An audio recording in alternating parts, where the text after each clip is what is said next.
Hola hermanos, Dios les bendiga. Es un gusto para mí estar con usted otra vez, ya en esta nuestra quinta clase de nuestro nivel uno de discipulado bíblico. Estoy muy contento por lo que Dios está haciendo en medio de nosotros, así que le animo también a usted a tomarse estas clases bien en serio, a disponer su corazón para extraer toda la enseñanza que pueda de estas clases.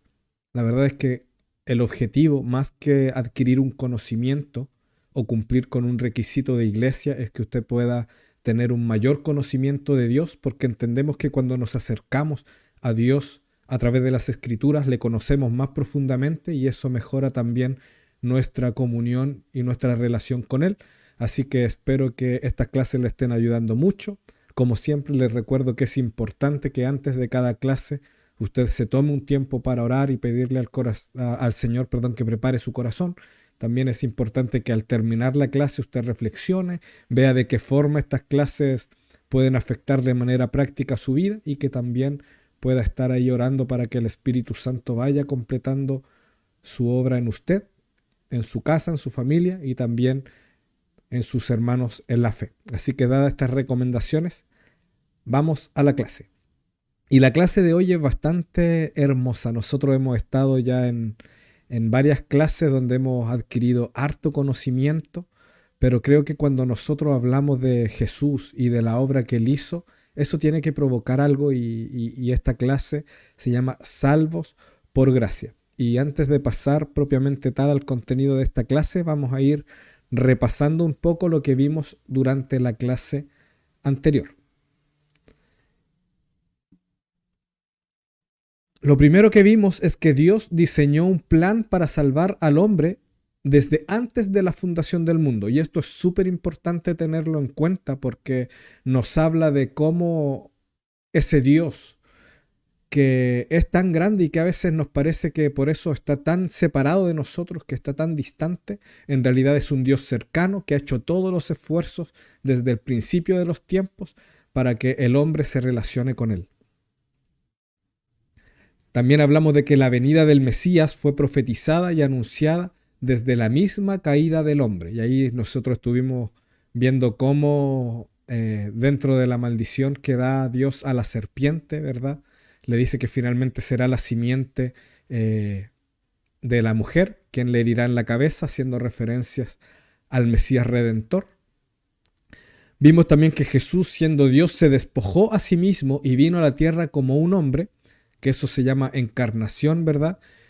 Y esto habla de qué cosa, de que en realidad Jesús, ¿quién era? Dios. ¿Ya?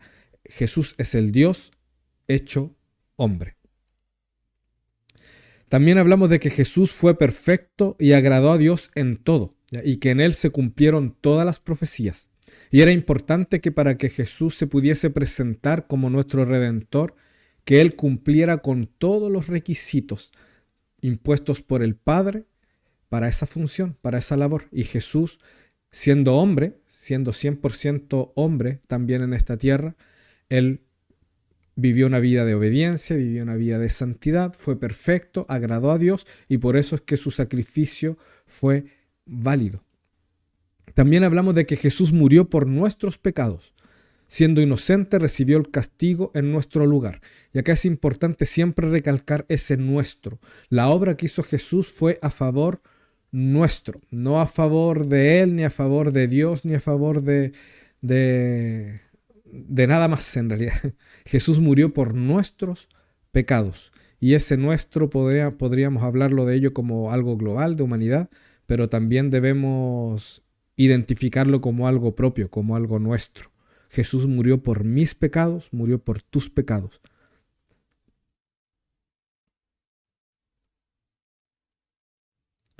Y también hablamos de que Jesús resucitó al tercer día y gracias a eso nosotros tendremos una vida eterna junto a Él. No podemos quedarnos con la imagen de Jesús crucificado, porque si bien nosotros tenemos que conmemorar esa cruz y recordar constantemente ese sacrificio y ese precio pagado, eso es lo que nos motiva a guardarnos en santidad, a ser agradecidos, entendiendo que nosotros no podíamos pagar el precio de nuestra propia libertad, pero que Jesús fue quien lo pagó por nosotros, un alto precio, pero que también Él resucitó, Él no se quedó muerto, Él ahora está en gloria, Él ascendió al Padre y hoy vive y vive para siempre. Mire lo que dice Primera de Timoteo, capítulo 2, versículo 3 y 4. Dice, porque esto es bueno y agradable delante de Dios nuestro Salvador, el cual quiere que todos los hombres sean salvos y vengan al conocimiento de la verdad. Y es bastante interesante este versículo porque es bien claro en decir que la voluntad de Dios, ¿cuál es? Que todos los hombres sean salvos y vengan al conocimiento de la verdad. Nosotros estuvimos conversando un poquito en la clase pasada acerca de el ministerio de Jesús en esta tierra y vimos que gran parte de su mensaje era un llamado al arrepentimiento. Arrepentíos y convertíos, que el reino de Dios o el reino de los cielos se ha acercado. ¿Y por qué predicaba de esa forma? Porque en el fondo el sentido de este mensaje era, o la base de ese mensaje era ese deseo de Dios de que todos alcanzaran la salvación. ¿Qué es lo que Dios quiere? Que todos alcancen la salvación. Este versículo nos habla del deseo de Dios, de que todos los hombres sean salvos. Este deseo de Dios no significa que forzará las cosas para que todos se salven. Recuerde que nosotros hablamos de que fuimos creados también a imagen y semejanza y que dentro de esa imagen y semejanza de Dios, Él nos dio la capacidad intelectual, ¿verdad? Nos dio la capacidad moral y nos dio también ese libre albedrío para nosotros tomar nuestra propia decisión de si seguir a Dios o vivir conforme a nuestros propios deseos, ¿ya? Entonces Dios no va a forzar las cosas para que todas las personas sean salvas, pero esto no habla de qué, de que el que se pierda finalmente no va a ser porque Dios quiere que se pierda, no va a ser porque hay un plan de Dios detrás para que ese hombre se pierda. Siempre la responsabilidad de la perdición es del hombre. Dios nos dio esa capacidad y esa libertad para poder escoger. Entonces, este deseo de Dios lo que refleja realmente es su amor, es su misericordia y es su buena voluntad para con la humanidad.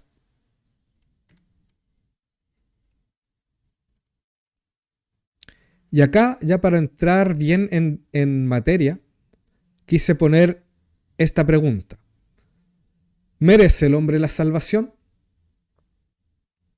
Nosotros en nuestra clase de la naturaleza del hombre vimos cuáles eran las características del hombre caído, ¿verdad? Y vimos que eran bien malas. Eran bien malas, ¿verdad? Entonces yo aquí puse algunas cosas que tenemos que considerar.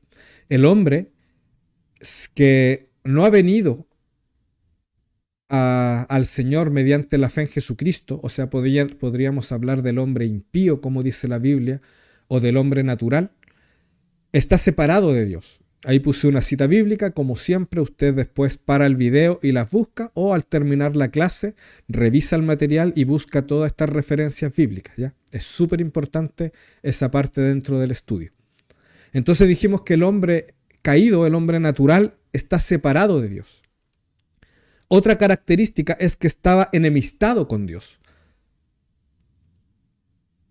El hombre natural también está muerto espiritualmente. Y nosotros hablamos de que la importancia del espíritu, ¿cuál es para nosotros? Es que el espíritu es lo que nos comunica con Dios. Que Dios se comunica con nosotros mediante nuestro espíritu.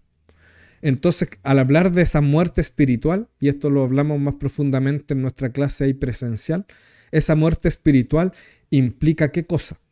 Implica que hay una separación. El punto 1, ese separado de Dios, está muy ligado a esto, muerto espiritualmente. ¿Por qué? Porque no hay una comunicación directa entre Dios y el hombre caído. Otra característica es que el hombre caído no tiene temor de Dios. Ahí puse Romanos capítulo 3, versículo 9 al 19, que define al hombre caído. ¿Ya? Entonces, en base a todo esto, nosotros tenemos aquí una conclusión. Y es que el hombre natural es totalmente responsable de su pecado y por tanto, si nos fijamos en los hechos, es culpable. Vimos también ahí que el hombre no es víctima de pecado, sino que siempre es culpable de pecado.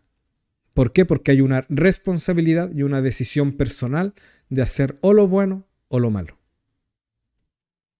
Y en este punto es interesante también ver cómo Dios, siendo Dios, quiere que todos los hombres sean salvos, aun cuando no lo merecemos. Yo creo que eso nos habla mucho más claramente de su amor. Porque ninguno de nosotros, al ser culpables de pecado, al tener todas estas características y muchas otras que nos separaban de Dios, pero que con todo y eso Él tenga ese deseo de que nos salvemos, habla de su amor, ¿verdad?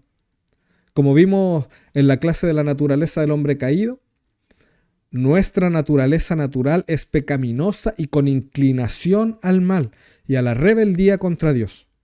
La herencia del pecado está sobre toda la humanidad, por lo que todos somos culpables delante de Dios por nuestros pecados.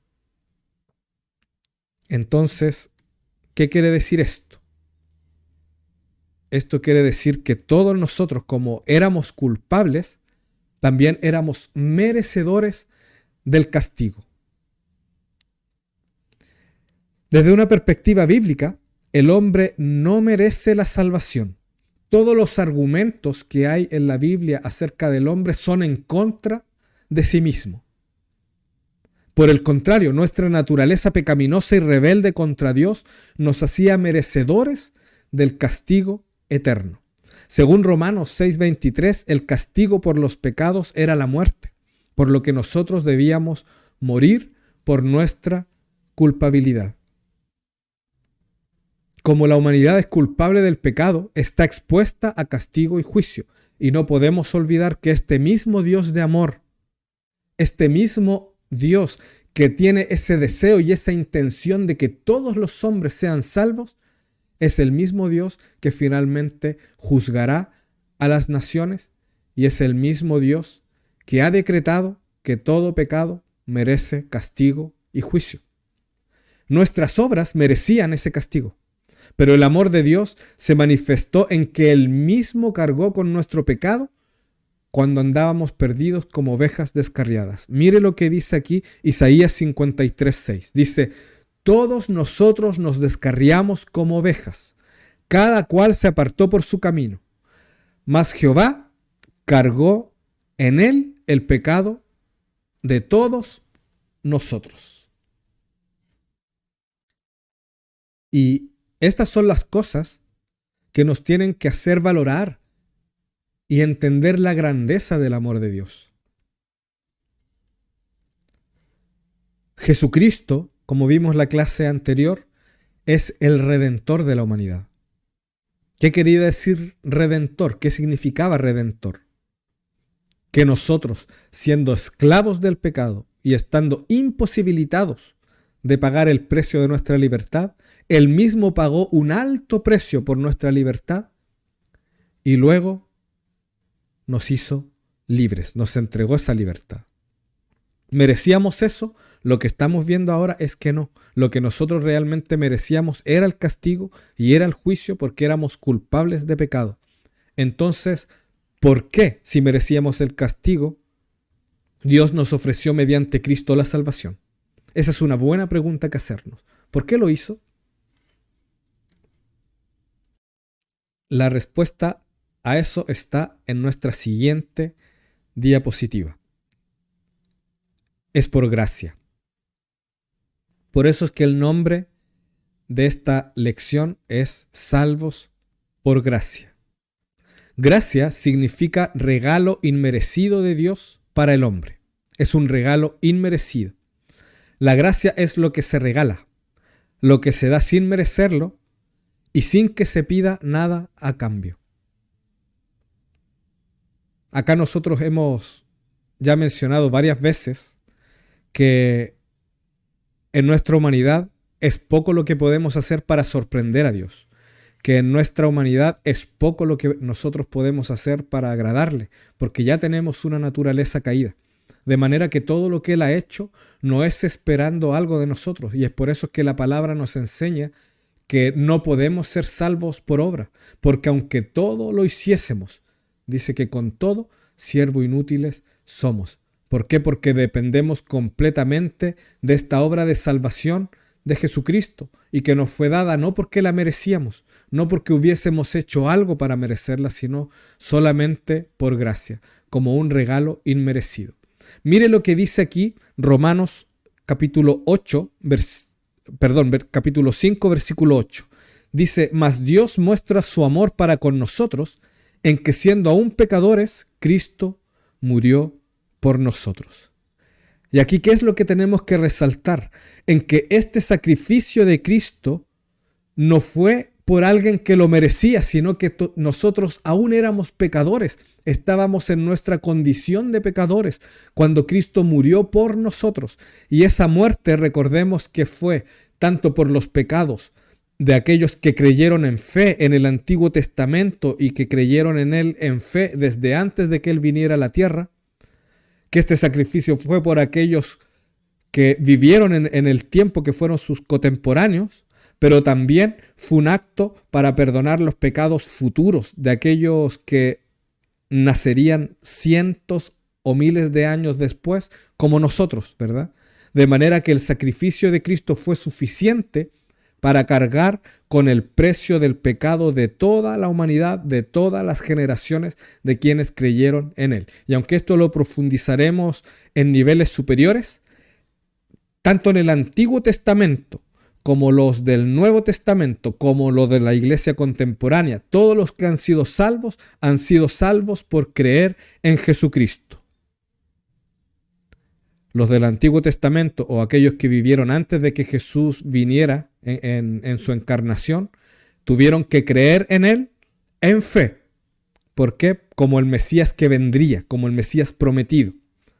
Nosotros ahora también creemos en fe porque aunque Él ya vino, no le vimos, no le pudimos experimentar directamente en esta tierra.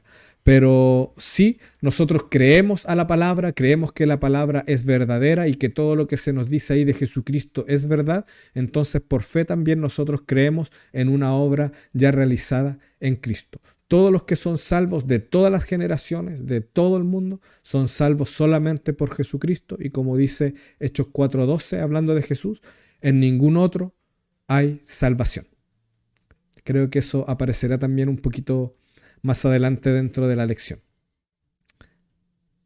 Avancemos entonces. Dijimos que la salvación es por gracia. Y gracia es un regalo inmerecido. O sea que es algo que nos dio Dios que no merecíamos. Pero ahora, ¿cómo se manifiesta la gracia de Dios para con los hombres? De manera práctica, nosotros entendíamos que como éramos culpables de pecado, nosotros merecíamos la ira de Dios, pero en vez de la ira de Dios, recibimos el amor de Dios. Y eso es una manifestación de la gracia de Dios, que Él nos amó aun cuando nosotros éramos pecadores. Que merecíamos castigo por nuestra culpabilidad, pero a cambio recibimos perdón. Qué hermosa es la gracia, ¿verdad? Que Él no nos daba lo que merecíamos. No es solamente que nos regaló algo, sino que lo que merecíamos, eso no nos lo dio, sino nos dio aquello que no merecíamos. También nosotros merecíamos la muerte, pero recibimos vida por medio de la obra de Cristo. Y merecíamos condenación, pero por la obra redentora de Jesús recibimos salvación. De manera que todos aquellos que creen en Jesucristo pueden ser salvos. Y si usted ve, hay una contraposición en todos estos términos que aparecen aquí, porque justamente la gracia de Dios se manifiesta de manera práctica en que Él nos ofrece justo lo contrario a lo que nosotros merecíamos. ¿Cómo no alabar a Dios, verdad? ¿Cómo no darle gracias? ¿Cómo no exaltarle por su gran amor y misericordia? Se me había escapado uno por ahí. Decía que nosotros merecíamos juicio y recibimos misericordia. Amén. Gracias Dios. Gracias Dios. Ahora, si nosotros nos vamos al término que usa el lenguaje original ahí, en la Biblia, para gracia, es la palabra charis, que significa favor no merecido. ¿Ya? Charis entonces se traduce como gracia, pero también abarca conceptos como favor, bondad inmerecida y benevolencia. En el contexto bíblico, charis se refiere al favor inmerecido de Dios hacia la humanidad, manifestado especialmente a través de la salvación ofrecida en Jesucristo. Jesucristo es la expresión máxima de la gracia divina. Entonces, cuando nosotros hablamos de gracia de Dios, de ese regalo inmerecido, tenemos que saber que Jesucristo es la perfecta manifestación de la gracia para nosotros. Ahora, ¿cuándo empezó la gracia de Dios? Es importante entender esto porque generalmente se habla de las épocas espirituales o de los momentos históricos del hombre, y nosotros a veces hacemos esa separación del tiempo de la ley y del tiempo de la gracia. Y eso da o podría dar pie a creer que en realidad la gracia de Dios nació en algún punto. Pero la verdad es que si nosotros vemos en la Biblia, entenderemos que la gracia divina ha estado presente desde el principio y permanecerá hasta el fin de los tiempos. ¿Por qué? ¿Cómo sabemos eso? Bueno, porque Dios no cambia. Él es el mismo siempre. Sus intenciones, su voluntad, su propósito para la humanidad, eso no ha cambiado ni cambiará. Su naturaleza, su esencia, su poder, su amor, su misericordia no cambiarán. Siempre ha sido así, desde el principio. Dios no aprendió nada, y esto es súper importante recalcarlo, Dios no aprendió nada de la humanidad. Él no nos creó para experimentar y tener nuevas experiencias o nuevos conocimientos o aprender cosas. Ese no es un propósito dentro de las motivaciones para crear al hombre. Nosotros ya vimos cuál era el propósito del hombre original, ¿verdad? Lo vimos en una clase, así que si no se acuerda, le insto a que vaya ahí a esa clase y que pueda repasarla. Pero Dios no tenía nada que aprender de nosotros. Así que nuestra existencia no hizo que el corazón de Dios cambiara ni un poco. Él es el mismo desde la eternidad hasta la eternidad. En nuestra clase, nuestra segunda clase, aprendimos que una de las características esenciales de Dios es su inmutabilidad. Él no cambia. Desde el principio ha deseado salvar a la humanidad del pecado y establecer una relación cercana con el ser humano. Por esta razón, su amor, misericordia, bondad y gracia han estado presentes desde siempre y permanecerán eternamente. Le dejo ahí un versículo bíblico para que lo lea. Malaquías capítulo 3, versículo 6. Malaquías capítulo 3, versículo 6. Entonces, ¿estaba la gracia de Dios en el Antiguo Testamento? Sí. En el tiempo de la gracia. ¿Había gracia en el tiempo de la ley? ¿Había gracia de Dios? Sí. En toda la historia de la humanidad, la gracia de Dios ha estado presente. El primer acto de gracia, si es que usted recuerda de nuestra clase número 3, estaba ahí, en Génesis 3:21. Dice, y Jehová, Dios, hizo al hombre y a su mujer túnicas de pieles y los vistió. ¿Se acuerda de eso? Que lo primero que hizo Dios después de ver al hombre escondido ahí, al entender que estaban desnudos por causa de su pecado, no fue juzgarlos, no fue condenarlos. Sabemos que sí hubo un juicio después, ¿cierto? Pero lo primero que hizo Dios fue cubrir su desnudez, cubrir sus vergüenzas y vestirlos. y esa cobertura habla también de un acto de gracia. Después de que Adán y Eva pecaron, sintieron temor y vergüenza. Eso es lo que nos dice la palabra, ¿verdad? Y se escondieron de Dios. Y aunque merecían un castigo inmediato y total, porque la instrucción, el mandamiento de Dios de que no comieran del fruto había sido bien claro, pero Dios retrasó el juicio y les hizo túnicas de pieles para vestirlos. Este fue un acto de gracia, porque les proveyó de una cobertura para su vergüenza y desnudez cuando no lo merecían. Desde el momento en que ellos pecaron, muchas, y yo diría todas las cosas que Dios le da al hombre ya es de manera inmerecida. Y las Escrituras nos enseñan que el plan redentor de Dios se originó aún antes de la fundación del mundo, por lo que podríamos decir que el amor y favor de Dios existían aún antes de la creación del mundo. Y aquí estamos reforzando este concepto insistentemente porque es lo que nos tiene que quedar, que Dios desde el principio, desde siempre, desde la eternidad, Él ha sido el mismo y su amor es el mismo. Ahora, no obstante, consideramos que la primera manifestación de la gracia, la primera manifestación de la gracia de Dios que ya existía en Dios, pero que se manifestó al hombre, ese primer acto ocurrió justo después del pecado original. Antes de ese momento, el hombre disfrutaba de todo lo que Dios le dio en completa inocencia. Entonces, ahí nosotros decimos que la gracia de Dios se manifiesta al hombre cuando el hombre deja de merecer eso. Mientras el hombre original vive en perfección, digamos que no es que lo haya merecido, pero estaba dentro de su naturaleza el que él recibiera de todo el bien de Dios. ¿Por qué? Porque estaba viviendo en el perfecto propósito.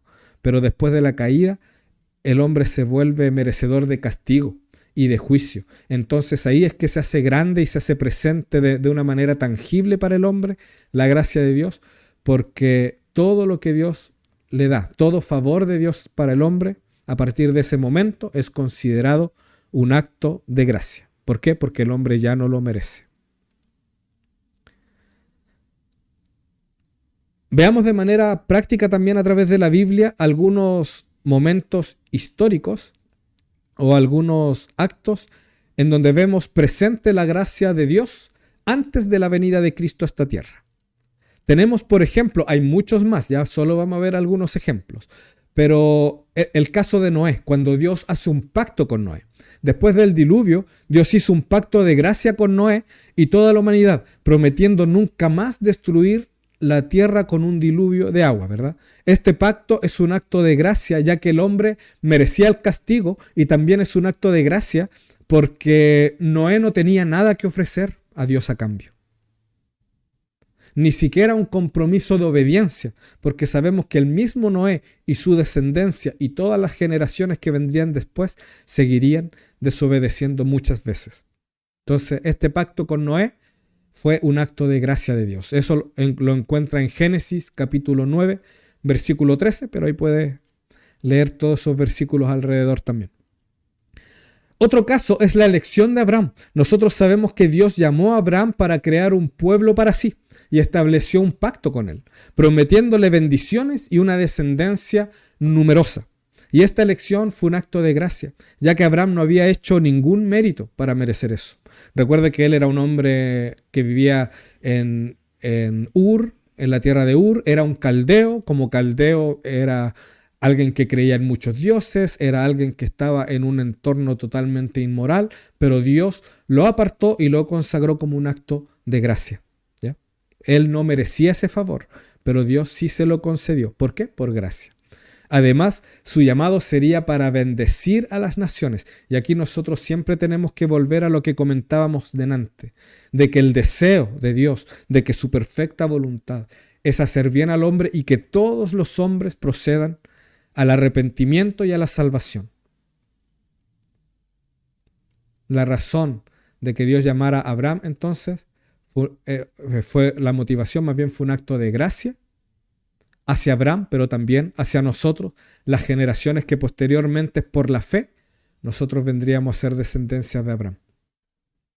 También la ley fue un acto de gracia, aunque como mencionaba delante, a veces se dice, no, el tiempo de la ley ya pasó, ahora estamos en el tiempo de la gracia, pero la verdad, si es que somos correctamente bíblicos, es que la ley misma es un acto de gracia de Dios, porque Dios eligió a Israel primero como pueblo, como nación, por pura gracia, para ser los pueblos suyos, y Él mismo le dio la ley como guía. ¿Para qué? Para que obedeciéndola vivieran bajo su protección y recibieran todas sus bendiciones. La obediencia a la ley finalmente, ¿qué les permitía al pueblo? Les permitía vivir en una sana relación con Dios, a pesar de que el pecado estaba de por medio, pero la ley ya empezaba a revelar cuál era la voluntad de Dios para las naciones, para los hombres, y el vivir en esa perfecta comunión y en esa perfecta voluntad de Dios les permitiría también acceder a esas bendiciones que no merecían. Entonces la ley misma entonces es un acto de gracia. Y también tenemos por aquí los sacrificios. Israel quebrantaba los mandamientos y se rebelaba contra la ley de Dios constantemente. Pero en su misericordia, Dios mismo les proveyó un medio para el perdón temporal de sus pecados. Es importante recalcar esa palabra, el perdón temporal de sus pecados mediante los sacrificios. Y ahí, como siempre, usted tiene los versículos bíblicos. Le recomiendo en esta ocasión parar el video y leerlos de inmediato para que tenga ahí esa base bíblica antes de continuar. Bien, como ya paró el video y ya volvió, entonces sigamos. Vamos a hablar un poco de los sacrificios, ¿ya? Vamos a profundizar un poquito en esto.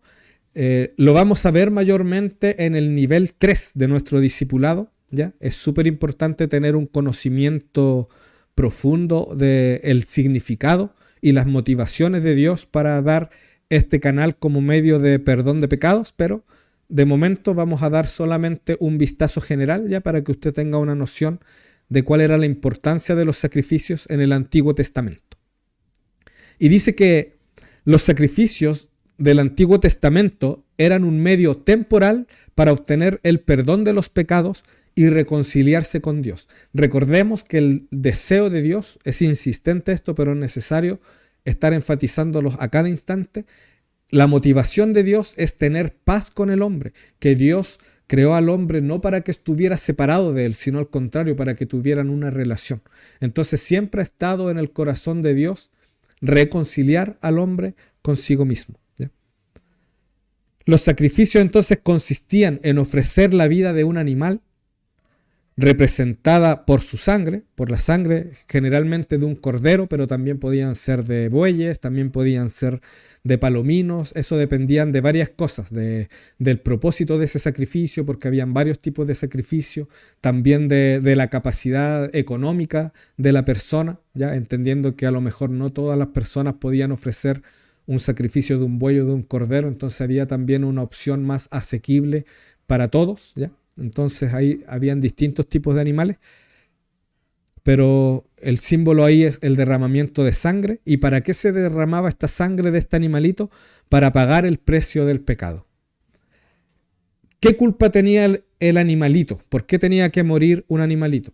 La verdad es que el animalito no tenía ninguna culpa, pero el precio del pecado siempre fue la muerte. Entonces, para cubrir ese pecado era necesaria el derramamiento de esta sangre inocente como sustituto. Por eso es que nosotros vimos que Jesucristo nos salvó mediante ¿qué? Mediante su sacrificio.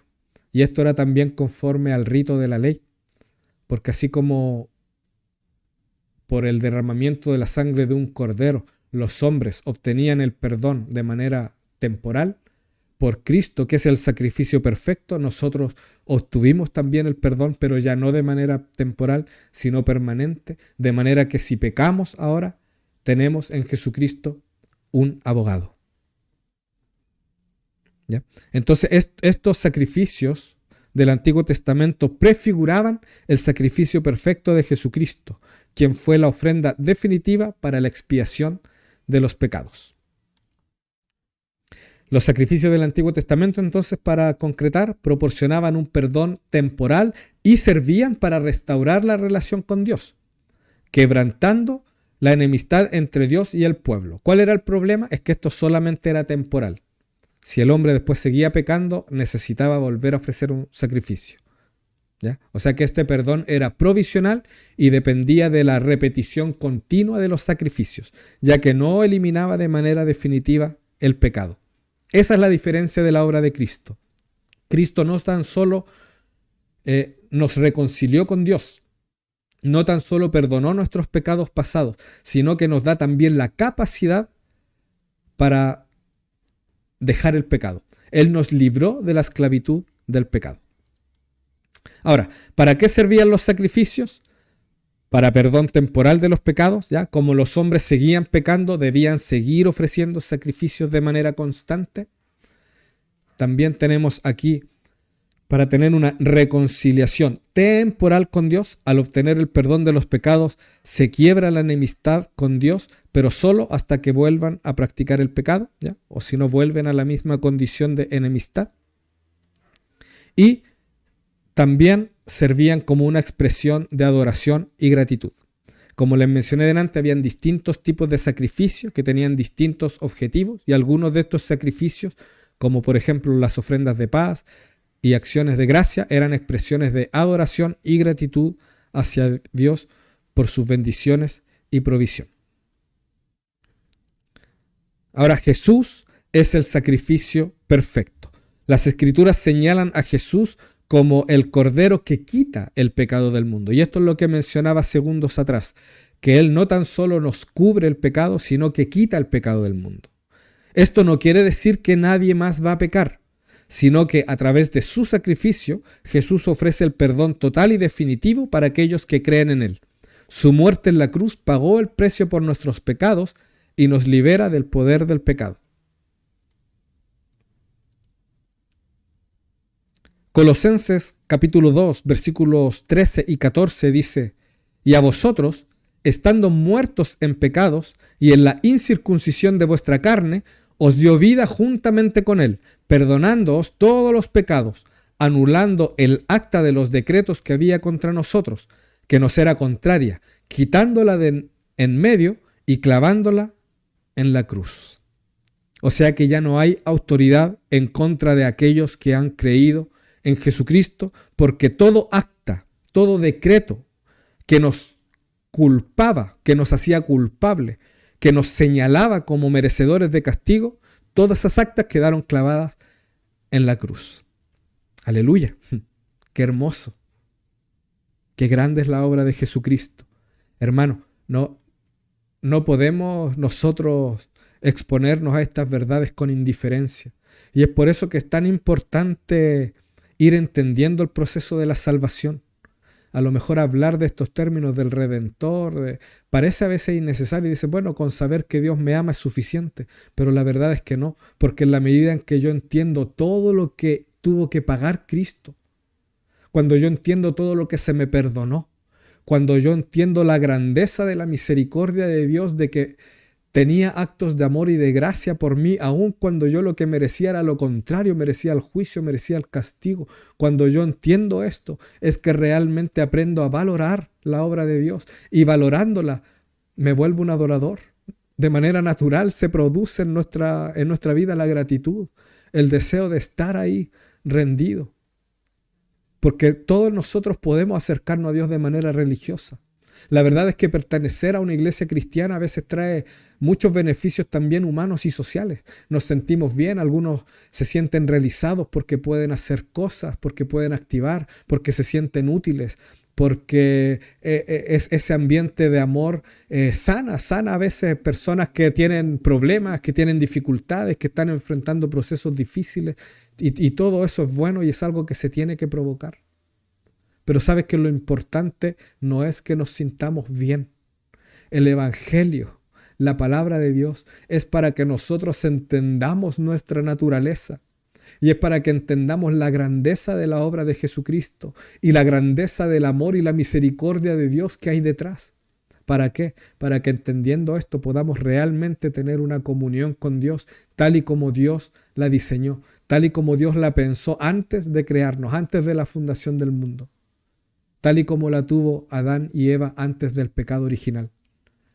El propósito de esto, de todas estas clases y de esta enseñanza, es que nosotros tengamos un corazón de adoradores, que tengamos temor y reverencia a Dios, que tengamos gratitud y que vivamos así todos nuestros días.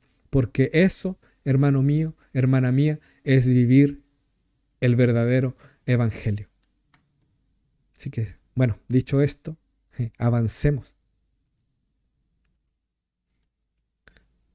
Ahora hablemos un poquito de la ley. Hablemos un poquito de la ley.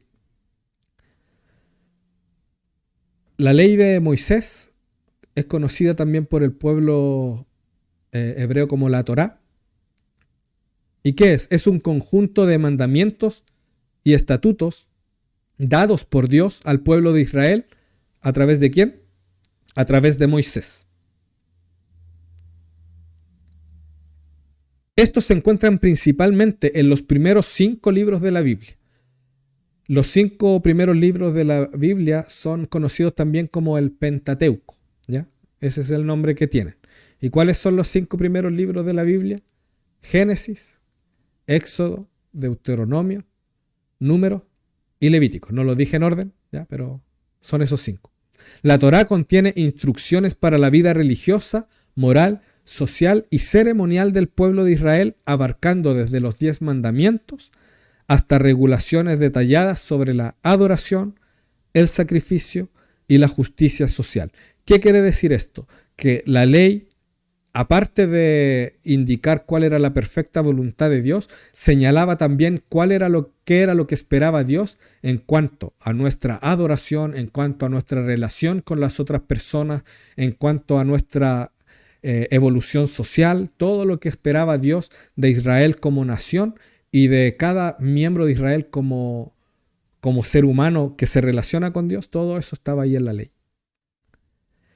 Aunque se le conoce como la ley de Moisés, acá es súper importante que nosotros entendamos que en realidad es la ley de Dios, no es la ley de Moisés. Decimos la ley de Moisés porque Dios se la entregó a Moisés inicialmente, pero es la ley de Dios. ¿Y es la ley de Dios para quién? Para todos, ¿ya?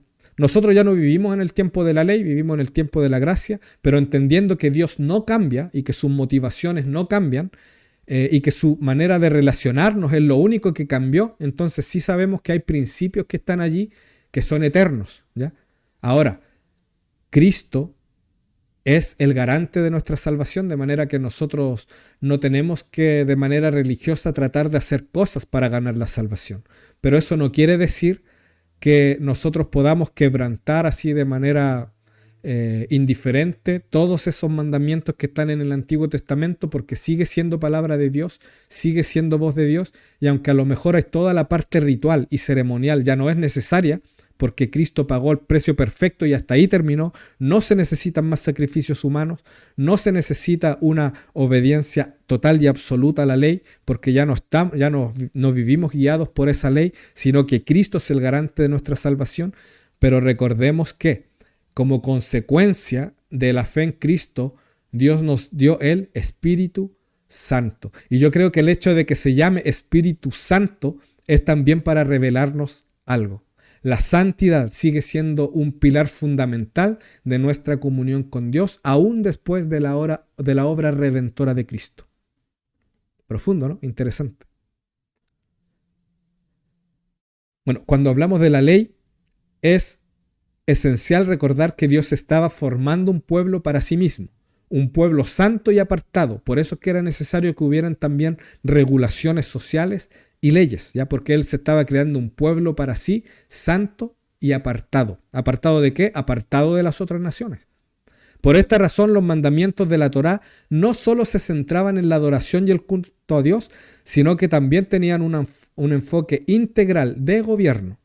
La ley regulaba todos los aspectos de la vida de Israel, estableciendo normas para la justicia, la convivencia social y la conducta moral, con el propósito de que Israel fuera un reflejo del carácter santo y justo de Dios ante las naciones.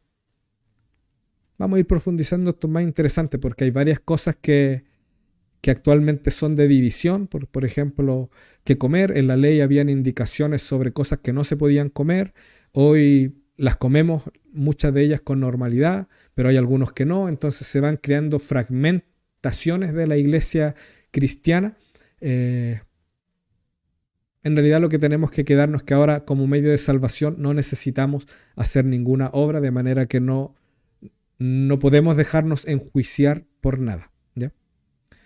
Vamos a ver eso en profundidad en niveles más avanzados. Ahora, ¿para qué servía la ley? Resumiendo esto un poco, la ley servía como una guía para que el pueblo de Israel viviera de acuerdo con la voluntad de Dios y se mantuviera apartado de las prácticas paganas de las otras naciones. ¿Y para qué más? Había una función principal de la ley, que era revelar el pecado. Esto lo dice claramente Romanos 3:20, pero también hay muchas otras referencias en la Biblia a esto, ¿ya? En otras palabras, la ley resalta la enorme diferencia entre la santidad de Dios y la imperfección humana, poniendo en evidencia nuestra necesidad de un Salvador. Y esto es súper importante entenderlo porque delante lo mencioné ya. Toda relación de las personas con Dios en el Antiguo Testamento también pasaba por Cristo. Por eso que el sacrificio era necesario. ¿Por qué? Porque el sacrificio era una prefiguración de lo que Cristo haría en el futuro para ellos. La ley también era una visión futurista de la obediencia perfecta de Cristo, quien vendría a revelarnos de manera integral cuál era la voluntad de Dios. Recuerde que Juan 1:18, ¿qué dice? Que a Dios nadie le ha visto jamás, pero que el unigénito Hijo de Dios, que es Jesucristo, nosotros sabemos, ¿verdad? Él nos lo ha dado a conocer, ¿ya? Entonces, Jesucristo finalmente es el cumplimiento de todo esto que nosotros vemos en el Antiguo Testamento, pero estos medios de gracia ya prefiguraban la obra que Cristo haría y quién Cristo sería para nosotros, el perfecto Redentor, el Mesías, enviado por Dios, ¿verdad? Entonces, esa función de la ley de señalarnos el pecado, finalmente, porque por medio de la ley dice la Biblia que nosotros entendíamos que somos pecadores. ¿Por qué era? Porque Dios, en su gran amor, tenía un plan de salvación y era necesario que nosotros, entendiendo nuestra condición de pecadores, aceptáramos la verdad bíblica de que éramos incapaces de salvarnos a nosotros mismos y que por ende necesitábamos un Redentor. Cristo es necesario y es por eso que todo aquel que cree en Jesucristo es salvo, pero que todos aquellos que no creen en Jesucristo no son salvos, sino que son condenados, no porque Dios quiera, como lo vimos, porque el deseo de Dios es que todos procedan al arrepentimiento, pero Juan capítulo 3 del 19 al 21 nos enseña de que aquellos que se perderán será porque amando más las tinieblas que la luz, rechazaron a Jesucristo como el Mesías Redentor, rechazaron su palabra, de manera que no hay forma de que ellos, habiendo rechazado la gracia divina, fuesen salvos. ¿De quién es la responsabilidad entonces de aquellos que se pierden? Del mismo hombre, de la misma humanidad. Ahora, ¿podemos salvarnos por medio de la ley en este tiempo? No. Y esto es por muchas razones. Vamos a ver algunas. Las Escrituras enseñan que no podemos salvarnos por medio de la ley. Hay muchas razones, pero acá puse 4. Primero, porque como vimos, el objetivo de la ley era revelar el pecado, pero no era capaz la ley de proveer salvación. ¿Qué quiere decir eso? Que la ley te mostraba lo que era pecado. Por la ley nosotros podíamos entender que éramos pecadores, pero la ley misma no nos daba la capacidad para no pecar más. Entonces, ¿era suficiente como medio de salvación? No lo era.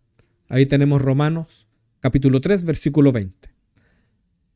Otro motivo por el que no podemos ser salvos por medio de la ley es porque no podemos cumplir completamente la ley.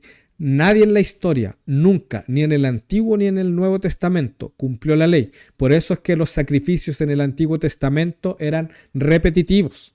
¿Por qué? Porque desobedecían la ley, hacían sacrificios, eran perdonados y reconciliados con Dios y volvían a quebrantar la ley, de manera que tenían que volver a hacer sacrificios y así era una cadena imparable hasta que Cristo vino a poner su vida como sacrificio perfecto ya de manera definitiva para el perdón de los pecados de todos aquellos que creen en Él. Pero la ley no tenía ese poder ni esa autoridad y nadie podía cumplir la ley de una manera integral.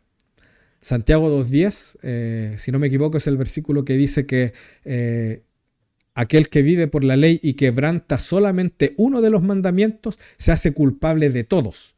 O sea que por un solo mandamiento que tú quebrantabas ya eras culpable totalmente de desobedecer la ley. Así que bajo esa perspectiva es imposible que una persona viva de manera íntegra con toda la ley. Solo hubo uno, Jesucristo, ¿verdad? El perfecto y obediente Hijo de Dios y Redentor nuestro.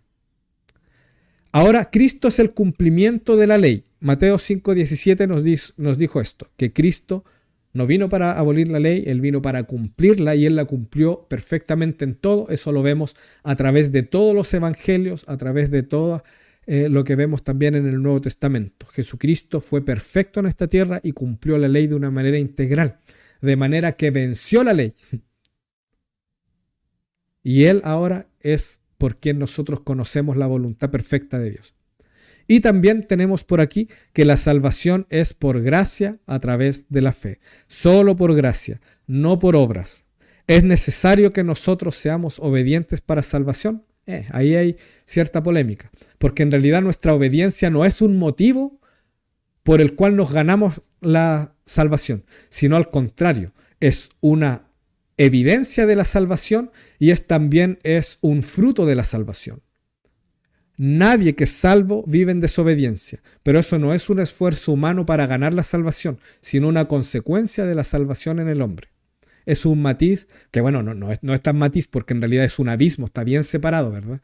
Si yo hago algo para ganar la salvación, eso está errado. Pero ahora, si yo hago cosas motivados por mi salvación, eso es lo bíblico. Ese es el proceso de santificación en el cual somos diariamente perfeccionados y vamos tomando la imagen de Cristo. ¿Por qué? Porque si no nos vamos a perder y nos vamos a condenar. No, porque la salvación es por gracia. Pero como fuimos salvados, el Espíritu Santo hace esa obra regeneradora. Si esa obra no está ocurriendo en su vida, entonces ahí sí hay que reevaluar si la fe en Jesucristo fue genuina. Porque eso no es dado solamente a algunos. Todos los que creen en Jesucristo de verdad son transformados por el poder del Espíritu Santo. Mire lo que dice aquí la Biblia en Santiago 2. Lo había puesto, mire. Porque cualquiera que guarda toda la ley pero tropieza en un punto, se ha hecho culpable de todos. Entonces, claro, por eso me lo sabía, porque al repasar la clase lo debo haber leído. Bueno, por causa de nuestra naturaleza pecaminosa, voy a quitar aquí para que pueda ver el versículo completo.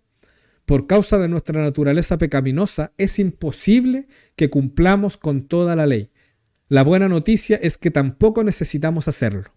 Jesucristo cumplió con toda la ley, obedeciendo de manera perfecta la voluntad del Padre. Ahora, por medio de la fe en Él, nosotros somos salvos por gracia. ¿Qué significa esto? Que Él ganó la victoria por nosotros. Ahora, antes de Cristo, entonces estaba la ley y los sacrificios, ya hablamos bastante de esto, fueron medios de gracia, fueron medios eficaces para su tiempo, pero eran medios temporales. Pero después de Cristo vemos que hay una suficiencia de Cristo, que la gracia de Dios se manifestó de manera plena y definitiva en Él y en su obra. De manera que Él cumplió la ley y se ofreció como el sacrificio perfecto por los pecados, y de ese modo nos brindó a nosotros una salvación completa y eterna, ya no solo para Israel, sino para todos los que crean en Jesucristo en todas las naciones. Entonces, ¿la ley y los sacrificios eran buenos o eran malos? Buenos, porque eran dados por Dios y eran medios de gracia. Lo único es que eran medios temporales e insuficientes, pero Cristo ahora es el perfecto sacrificio y Él venció el poder del pecado, cumplió la ley, obedeció completamente la voluntad del Padre. Entonces Él es ahora el sacrificio perfecto y definitivo y ya no se necesita ninguno más. Juan 3:16 dice, porque de tal manera amó Dios al mundo que ha dado a su Hijo unigénito, ¿para qué? Para que todo aquel que en Él cree no se pierda, mas tenga vida eterna. Entonces todos los que creen genuinamente en Jesucristo no se perderán. Y esa es una garantía bíblica para nosotros. Ahora, ¿qué pasa con la ley y la gracia en la actualidad? Tenemos que ir siempre destacando estas cosas. Por eso es un poco reiterativo estos principios, pero es necesario que sea así. Primero, somos salvos solo por gracia. ¿Qué quiere decir que somos salvos solo por gracia? Que no podemos salvarnos con el cumplimiento de la ley ni por ningún otro medio humano.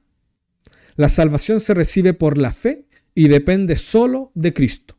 Es por gracia porque no había nada que pudiéramos hacer por conseguirla por nosotros mismos. Acuérdese que no había ningún merecimiento, porque gracia es justamente eso, un regalo inmerecido, tal y como lo definimos previamente. También tenemos que la ley es una guía moral, ¿ya? Aunque nuestra salvación depende únicamente de la obra de Cristo, ahora en estos tiempos la ley sigue siendo una guía moral para nosotros, que refleja el carácter santo de Dios y su voluntad. Como Dios no cambia, eso sí que nos sirve. Podemos sacar de la ley y de todo lo que está en el Antiguo Testamento verdades para entender cuál es la voluntad y el carácter de Dios. Los verdaderos discípulos del Señor quieren obedecer sus mandamientos como un acto voluntario de amor, gratitud y reconocimiento, y como mencioné también delante, como un acto reflejo natural de la obra del Espíritu Santo que vino a morar en nosotros desde que recibimos a Cristo como Señor y Salvador.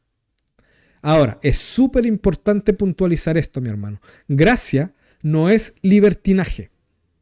Esto está ampliamente abordado en la Biblia, lo iremos viendo también en muchas otras clases futuras, ¿ya? Pero es súper importante que entendamos esto. Gracia no significa que podamos vivir de la forma en que se nos dé la regalada gana. No, no es eso. Eso no es gracia. La gracia de Dios no debe ser vista como una licencia para pecar o para vivir para complacernos a nosotros mismos. Al contrario, aquellos que están bajo la gracia están llamados a vivir en santidad, no para obtener la salvación. Eso sí que es importante entenderlo. Ya no es para ganar la salvación, porque si no habrían obras de por medio, y no es así. La salvación es solo por gracia. Entonces, ¿para qué? ¿O por qué? Es como una respuesta a la salvación. Y ahí tenemos algunas referencias bíblicas. Romanos 6, capítulo 6, versículo 1 y 2. Y también Romanos capítulo 6, versículos 14 y 15. Hay muchos más en la Biblia, pero les dejo eso. Me preguntaron el otro día por qué a veces ponía siempre los versículos en Romanos, o siempre en Juan, o siempre en los mismos. Bueno, es solo para facilitarles la búsqueda de los versículos, ¿ya? Pero hay muchos otros y no es que haya libros más importantes que otros en la Biblia. Solo para aclarar. Ahora, también nosotros vemos que en el Antiguo Testamento hay muchos pactos y esos también son actos de gracia.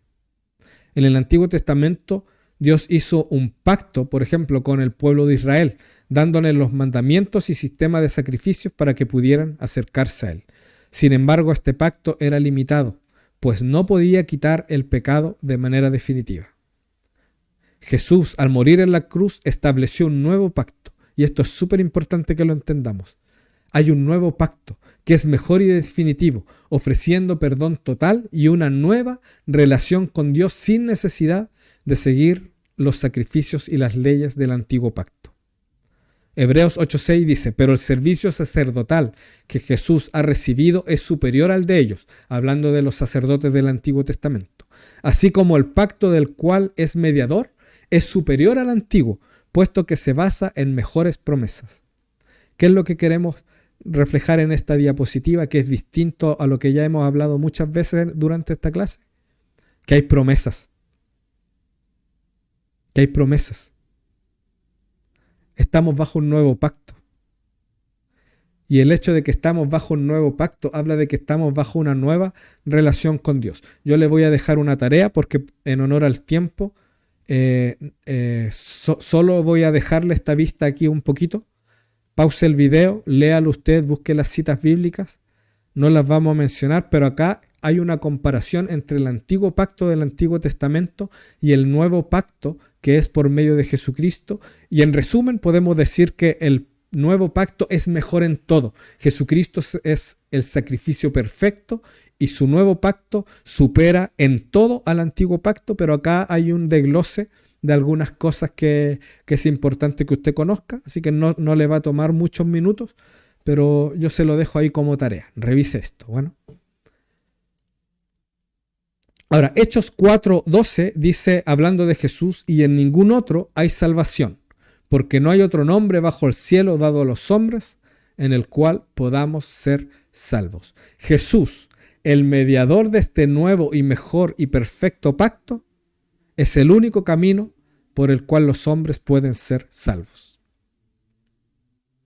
Ahora veamos un poquito más acerca de las manifestaciones de la gracia. Ya vimos delante algunas, ¿verdad? Pero ahora lo veremos de un modo un poco más global y enfocándolo un poco más en la obra redentora de Cristo. Primero, tenemos que Jesús nos dio salvación. Somos salvos por gracia. Esto significa que la recibimos sin merecerla, solamente por medio de la fe en Jesucristo. Otra manifestación de la gracia es el perdón de nuestros pecados. Cuando merecíamos castigo, Dios envió a Jesucristo para ocupar nuestro lugar y por su obra fuimos perdonados. Ahí puse referencia en cada uno, búsquelas también. También tenemos ahí transformación y eso también es un acto de gracia. El hecho de que usted y yo podamos portarnos mejor, que podamos parecernos a Cristo, no es una carga, no es algo pesado, no es que ya otra vez me están hablando de santidad, no es otra vez me están pidiendo que obedezca. No, esto también, la transformación del carácter y de la vida, también es un medio de gracia, porque por gracia recibimos al Espíritu Santo que nos transforma. También fortaleza en la debilidad, y esto es súper importante. Somos tan frágiles nosotros en carácter y físicamente y en todo, tan frágiles que necesitamos esa parte amorosa de Padre. La gracia también se experimenta en las dificultades, porque Dios nos sostiene y nos da la fuerza para seguir adelante. Y este Espíritu Santo que nos fue dado juntamente con la salvación es Dios mismo habitando en nosotros. Recuerde que la Trinidad, Padre, Hijo y Espíritu Santo, significa que son en esencia un solo Dios, iguales en gloria, en poder, en obra. Y este Espíritu Santo, que es Dios en nosotros, es el perfecto consolador. De manera que hay un entendimiento ahí en Dios también de que nosotros necesitamos esa parte. Y también la capacidad para servir también es una manifestación de la gracia. Dios nos da de su gracia para servir a otros y cumplir con el propósito que Él nos ha dado. O sea que Él nos dio un mandamiento, nos dio propósitos y Él mismo es quien nos capacita para poder cumplirlo.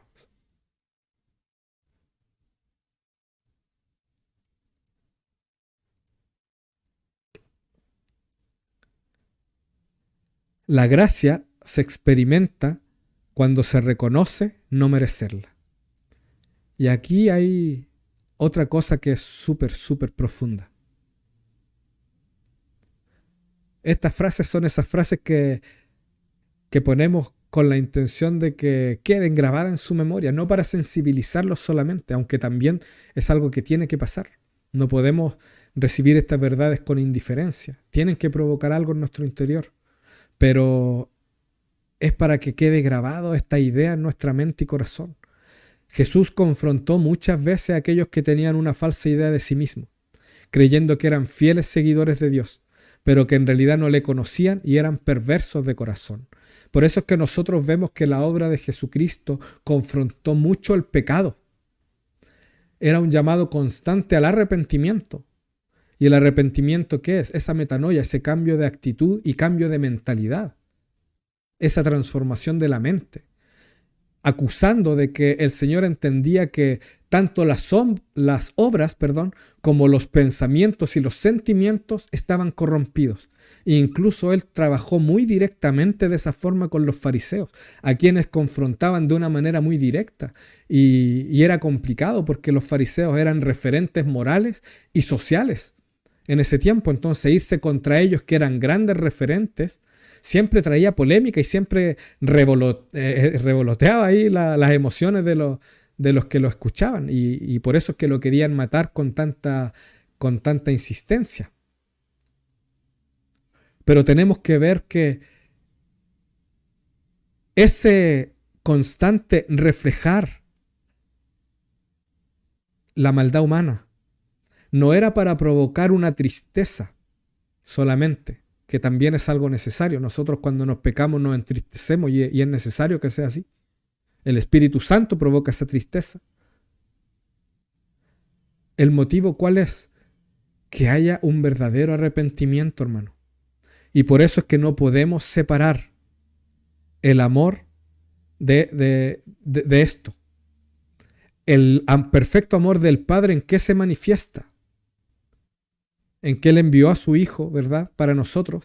Pero en la práctica, el amor del Padre se manifiesta en su disciplina. La palabra dice que el que no es disciplinado no es hijo. Entonces hay una relación directa entre el amor espiritual de Dios con esta obra de confrontar el pecado. Porque cuando nosotros entendemos realmente nuestra condición caída, es que ahí experimentamos la gracia. Porque estamos entendiendo que nada de lo que tenemos es merecido. Porque ahí yo ya no trato de hacer obras. Ahí yo ya dejo de hacer obras como tratando de ganar el favor de Dios. Porque yo sé que todo viene por gracia y que sus misericordias se renuevan día a día. Yo sirvo en la iglesia. Y en este minuto sirvo en muchas cosas. Y estoy agradecido de Dios por eso. Pero dentro de unos pocos días tendré un tratamiento médico que me impedirá ir no sé por cuántos días, pero no podré asistir, no podré cumplir mis funciones allí por un par de días. Y eso no significa que se va a debilitar mi relación con Dios, que Dios va a dejar de valorarme como hijo, o que la iglesia como cuerpo va a dejar de necesitarme. Hermano, hay tantos que sirven en una carrera así loca, por activismo, porque en realidad hay una necesidad interior y un desconocimiento de Dios. Y lo único que los motiva no es una admiración por Dios, no es un reconocimiento de su posición, sino solamente el recibir esa gratificación del reconocimiento del otro, del amor, del que otro te diga gracias. Hermano, tenemos que nosotros asegurarnos en esto de que hemos entendido nuestra condición y servir solamente movidos por eso, entendiendo que la gracia de Dios ha sido tan grande que necesariamente tiene que haber una respuesta en nosotros. Debemos recordar que no merecemos absolutamente nada de lo que Dios nos da en su amor y misericordia. Y si hacemos muchas cosas y las hacemos bien, con esfuerzo y excelencia, seguimos sin merecer absolutamente nada de lo que Dios nos da en su amor y misericordia. Una persona que no ha sentido el peso de la culpabilidad y que no ha entendido la gravedad de su pecado, jamás entenderá el poder de la gracia sobre su vida. Y por eso entendemos que el arrepentimiento es también un proceso necesario dentro de la fe genuina para salvación. Ahora, esto no lo decimos o no lo digo en este momento o no lo enseñamos porque esta en realidad no es mi idea, no es mi conocimiento, sino que es nuestra postura como iglesia, como Casa ICAF. Esta iglesia somos una iglesia que busca la santidad, una iglesia que confronta el pecado. ¿Por qué? Porque creemos en la obra regeneradora del Espíritu Santo, que el Espíritu Santo es capaz de transformar tu vida, tu casa y tu familia y de darte una vida que a lo mejor ni te imaginas, totalmente nueva, con motivaciones totalmente diferentes. Entonces nosotros hablamos de estas cosas que a lo mejor son un poco confrontacionales, pero lo hacemos con fe, con amor. ¿Para qué? No para que dudes de tu salvación, sino al contrario, para que tengas seguridad de ella, porque no necesitas hacer nada para ganar la salvación. De manera que nada de lo que hagas o dejes de hacer te puede hacer perder la salvación si es que tú has creído genuinamente. De manera que si pecas, en Cristo hay perdón de pecados, ni siquiera eso. Jesucristo venció la muerte y venció el pecado. No hay condenación alguna, ninguna condenación hay para los que están en Cristo Jesús. Y aquellas ovejas que el Padre puso en las manos de Jesús están seguras. Ninguna se perderá, pase lo que pase. El Espíritu Santo, Jesucristo, el Hijo y el Padre son poderosos para perfeccionarnos y para completar la obra en nosotros. ¿Por qué estamos seguros de nuestra salvación? Primero, porque no se gana con obras. Nosotros podemos fallar en obras, pero como nuestra salvación no depende de eso, estamos seguros de nuestra salvación. La salvación no depende de nuestras obras, sino del sacrificio perfecto de Jesús y de la gracia inmerecida que Dios nos ofrece. Debido a esto podemos tener la plena confianza en que nuestra salvación está asegurada en Cristo. Y volvemos a nuestro versículo que es nuestro caballito de batalla, Efesios capítulo 2, versículo 8 al 9. Memorícelo porque creo que sale en casi todas las clases, porque es importante tener esto muy en cuenta. La salvación es solamente por gracia mediante la fe en Cristo. Y también tenemos por aquí que somos de Cristo. Jesús prometió que nadie nos podrá arrebatar de su mano. Esto nos da una certeza de que habiendo creído en Él, nuestra salvación es segura. Estando en sus manos no hay ningún otro poder que nos pueda condenar. Como ya dijimos antes, esta gracia no significa que nosotros podamos vivir de la forma en que queramos, pecando deliberadamente, porque esa actitud hablaría de que en realidad nuestra fe no fue genuina, sino que a lo mejor fue algo emocional o fue algo intelectual, pero todos los que somos de Cristo estamos seguros en su mano. ¿Por qué?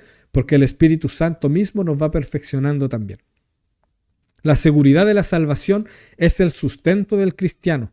Nuestra esperanza está en que llegará el momento en que nos encontraremos con nuestro Señor y estaremos por siempre en su presencia. Y esta seguridad se basa ¿en qué?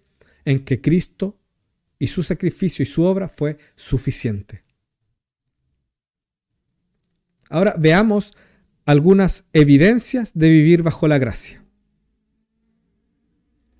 Hay evidencias de esto. ¿Cómo podemos saber si estamos viviendo bajo la gracia? Esto también es importante. Ya con esto vamos a ir terminando. Primero, la transformación del carácter. No, es que yo soy así. Así que así me tienen que amar porque así me llamó Dios y así me ama Dios. No, es verdad que Dios a todos nos llamó. ¿Cuándo? Cuando aún éramos pecadores. Nos llamó en esa condición, pero no nos llamó para seguir viviendo de la misma forma, sino que al contrario, nos dio el Espíritu Santo. ¿Para qué? Para que seamos transformados, de manera que la transformación del carácter es una evidencia de vivir bajo la gracia. Si alguien no ha sido transformado, en nada tiene que preocuparse y volver a las raíces y meditar en su vida, reflexionar sobre su culpabilidad y creer en Cristo como Salvador.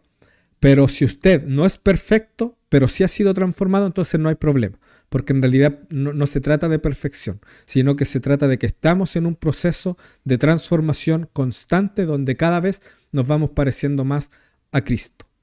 También hay un cambio de mentalidad. Eso es arrepentimiento, ¿verdad? Un cambio de mentalidad acerca de ¿qué? Acerca de la opinión que tenemos de nosotros mismos, acerca de la opinión que tenemos de Dios, acerca del entendimiento que tenemos de la naturaleza de Dios y también un cambio de mentalidad respecto al pecado y a las cosas que nosotros podemos y no podemos hacer. Otra evidencia es que el pecado ya no gobierna nuestra vida. ¿Podemos pecar? Sí, lo seguiremos haciendo, como algo accidental, como algo pasajero, como algo que viene producto de tentaciones temporales, pero no tenemos práctica de pecado habitual, de manera que ninguno de nosotros va a tomar la decisión de continuar de una manera consciente en un pecado, repitiéndolo todos los días y sin arrepentimiento. Otra evidencia de que alguien vive bajo la gracia es que esta persona ama lo que Dios ama y no las cosas del mundo. Y ahí se empieza a provocar una separación y a veces hay mucha discusión en esto. Yo trabajo mucho con niños, he trabajado con adolescentes y jóvenes y estoy muy cercano a ellos. Y generalmente hay una actitud bastante crítica porque a ellos de repente les gustan los juegos o les gusta escuchar música que es secular que a veces no es música que le conviene, o a veces hablan tonteras, o a veces dicen cosas que no deben, o a veces ven cosas que no deben, o a veces son traviesos y se meten en problemas.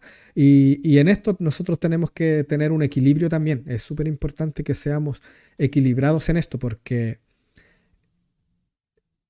este proceso de transformación que hace el Espíritu Santo de manera natural va provocando un cambio. Entonces a veces nosotros a lo mejor tratamos de forzar cambios, sobre todo en los más niños o adolescentes que son un poco más manejables, ¿verdad? Y tratamos de, ya, usted se viste así, o señorita, usted se viste mal, entonces la obligamos y la criticamos y le decimos 1000 veces que se viste mal, que no se tiene que vestir así. Pero en realidad hay cosas que tienen que venir solamente como consecuencia de la obra del Espíritu Santo. Entonces ahí tiene que haber un equilibrio. ¿Tenemos que reprender las cosas que están mal y señalarlas? Sí, pero no caigamos en un abuso de querer obligar a la persona a vivir de cierta forma o a dejar ciertas prácticas, porque finalmente lo que lograremos así es que a lo mejor religiosamente hagan eso, que cambien, que cuando vayan a la iglesia ya vayan con otra vestimenta, que cuando vayan a la iglesia ya no hablen con las mismas palabras, que cuando vayan a la iglesia tomen una actitud, pero que no sea genuina, porque después cuando estén en el colegio o en el trabajo o con sus amigos van a volver a sus prácticas y al final eso no les sirve de nada. Entonces la obra transformadora del Espíritu Santo es la que hace que dejemos de amar las cosas del mundo. Así que si nosotros amamos las cosas del mundo de la misma forma en que antes de venir al Evangelio o de empezar a ir a la iglesia, entonces ahí hay una indicación de que no estamos viviendo realmente bajo la gracia, ¿ya? Pero ahora, como les digo, todos estos procesos son progresivos. Hay cosas que de raíz tienen que cambiar de un segundo a otro, pero hay otras que son paulatinas, ¿ya? También la vida de oración y de obediencia a la palabra. El cristiano que no ora, en realidad hay una ambigüedad ahí, porque el cristiano es cristiano por eso, porque está en comunión con Dios. Si no oramos, si no estudiamos la palabra y si no obedecemos la palabra, eso quiere decir que en realidad no hemos venido a Jesucristo en una fe genuina. Entonces, en estos casos, ¿qué podemos hacer? Buscar ayuda, hablar con el pastor, decir, a lo mejor, pastor, yo me llevo congregado tanto tiempo, pero nunca he visto nada, sigo con los mismos pensamientos, sigo con la misma actitud, sigo sintiéndome igual de vacío, entonces algo anda mal. Y si algo anda mal, entonces pida ayuda, porque realmente ahí necesita exponerse al Evangelio de verdad, ¿ya? También la humildad, la misericordia y el amor a los demás son cosas que se desarrollan naturalmente cuando vivimos bajo la gracia. ¿Por qué? Porque entendemos la gracia que nosotros mismos recibimos, entonces damos de gracia lo que por gracia hemos recibido. Y también una vida de fe y confianza en Dios. ¿Qué quiere decir eso? Que la angustia no nos predomina, que la incredulidad no nos domina, que el temor no nos domina. ¿Por qué? Porque vivimos con fe y confianza en Dios. La salvación es solo por gracia, por medio de la fe. Eso es algo en lo que reabundamos, ¿ya? Y esto quiere decir que no podemos comprarla con esfuerzos éticos o morales, ¿ya? Pero a pesar de ello, la Biblia nos advierte que hay personas que están engañadas y que creen que son salvas cuando en realidad no lo son. Y eso debe preocuparnos, hermano. Por esta razón tenemos que evaluarnos ante las evidencias que la misma Biblia enseña que hay en los salvos.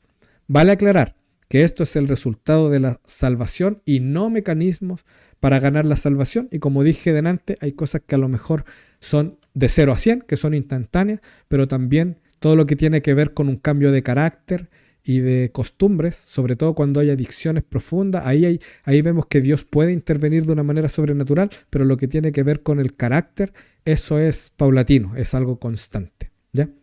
Y terminamos con esto: vivir bajo la gracia de Dios. Los salvos no somos perfectos. Todavía podemos fallar y ofender a Dios en muchas cosas. La perfección no es una evidencia de la salvación, ¿ya? Porque nadie es perfecto realmente. Pero los salvos somos perfeccionados cada día por Dios. La vida cristiana es una vida en ascenso, donde cada vez somos más parecidos a Cristo. Y ahí puse el ejemplo de un monito que está ahí frente a una escalera. No podemos quedarnos en la base o en el primer escalón toda la vida. Tiene que haber un crecimiento. Pero eso no quiere decir que vamos a pasar del primer escalón hasta el último arriba en un segundo, porque no es así. Debemos asegurarnos, eso sí, de que realmente estamos siendo transformados. La práctica constante del pecado para nosotros ya no es una opción. Entonces, rápidamente, para ir cerrando, ¿qué aprendimos hoy? Dios quiere que todas las personas se arrepientan y accedan a la salvación. Hay un deseo de Dios de que todos sean salvos, ¿verdad? El hombre no merece la salvación, sino el castigo eterno por causa del pecado. Pero la gracia consiste en que Dios nos dio lo opuesto a lo que merecíamos por nuestra maldad. Como punto 4, la gracia de Dios estuvo presente desde siempre para con el hombre. También vimos que Jesús murió en la cruz para presentarse ante Dios como el sacrificio perfecto por nosotros. Y finalmente tenemos que las evidencias de vivir bajo la gracia son la transformación de vida y la obediencia a Dios. Me pasé por unos 5 minutitos, así que me disculpo, pero hermanos, hay verdades en las que tenemos que realmente preocuparnos de entender bien y estas clases son fundamentales, así que si puede, no se quede con escucharla a la rápida, repase las citas bíblicas, vuélvala a escuchar 1, 2, 3 veces si lo necesita, pero hermanos, necesitamos asegurarnos de que estamos viviendo bajo la gracia, porque esta gracia no se compra, ¿ya? No podemos hacer nada más que creer en Jesucristo para alcanzarla. Así que dicho eso, te doy las gracias por haber permanecido en esta clase. Ora un momento, reflexiona y nos vemos en la siguiente clase. Que Dios te bendiga.